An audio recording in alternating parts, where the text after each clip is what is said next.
గత కొంతకాలంగా జరుగుతున్న విషయం ఏంటంటే మన సిరిసిల్ల నియోజకవర్గంలో టిఆర్ఎస్ పార్టీ అధికారంలోకి రాకపోవడం మరి దీనికి చేసుకున్న గర్వకారణమైంది.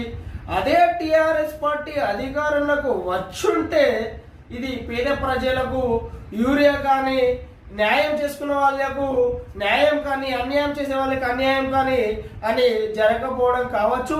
ఎందుకంటే పైన కేసీఆర్ ఉండే, కింద కేటీఆర్ ఉండే, సీఎం వెనుక సీఎం ఉండే కాబట్టి మన పేద రైతులకు న్యాయం జరిగింది. కానీ ఇప్పుడున్న పరిస్థితులు ఏంటంటే మనకు ఓన్లీ స్థానికంగా కేటీఆర్ ఎమ్మెల్యే ఉన్నాడు కాబట్టి ఇంతో కొంత న్యాయం జరుగుతుందని పేద ప్రజలు ఆలోచిస్తున్నారు.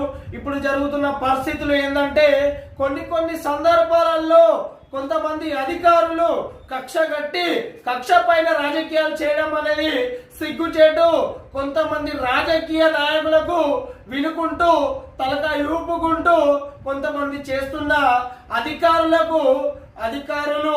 ఏం చేస్తున్నారంటే కక్షపూరితంగా రాజకీయాలు చేసుకుంటూ రాజకీయ నాయకులకు తలస్తు తపస్తు పలుక్కుంటూ వ్యవహరిస్తున్న తీరు ఏంటంటే ఒక నాయకుడు చెప్పిండని చెప్పి ఒక పేద కుటుంబానికి చెందిన ఎవరైతే వ్యక్తి ఉన్నారో వాళ్ళను కక్ష పట్టి రాజకీయంగా దిగజార్చుల కొరచు ఎంతైనా తెగిస్తామని కొన్ని సందర్భాలలో కొన్ని కుటుంబాలు ఏంటంటే కొన్ని సందర్భాలలో ఒక న్యాయమైన కుటుంబంలో, ఒక గర్వకరమైన కుటుంబంలో పుట్టినా కూడా వాళ్ళు ఒక ఆత్మహత్య చేసుకుంటే కూడా వాళ్ళ దగ్గర ఒక 40,000 నుంచి 50,000 రూపాయలు తీసుకున్న ఒక అధికారి ఇంకోసారి ఏం చేసిందంటే కొంతమంది సెప్టిక్ ట్యాంకుల ఒడ్డెర జాతికి చెందిన ఉన్నారు, గరీబు పరిస్థితుల వాళ్ళు ఉన్నారు.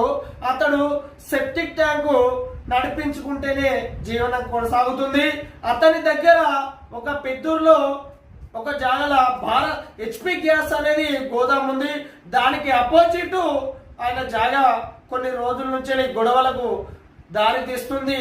ఆ గొడవలలో అతని పైన ఒక 3 వ్యక్తుల పైన ఎక్స్టార్షన్ కేసు పెట్టి ఇద్దరు వ్యక్తులు కోనరాపేటకు సంబంధించిన వ్యక్తులు, ఒక అయినది కోనరాపేట, ఒక అయినది పల్లె నిజామాబాద్, ఇంకో అయినది సిరిసిల్ల గణేష్ నగర్లో ఉంటాడు.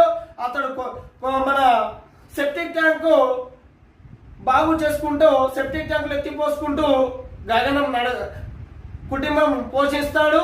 దీనికి ఏంటంటే అతని పరిస్థితి ఒక మూల కారణమైనది. అతని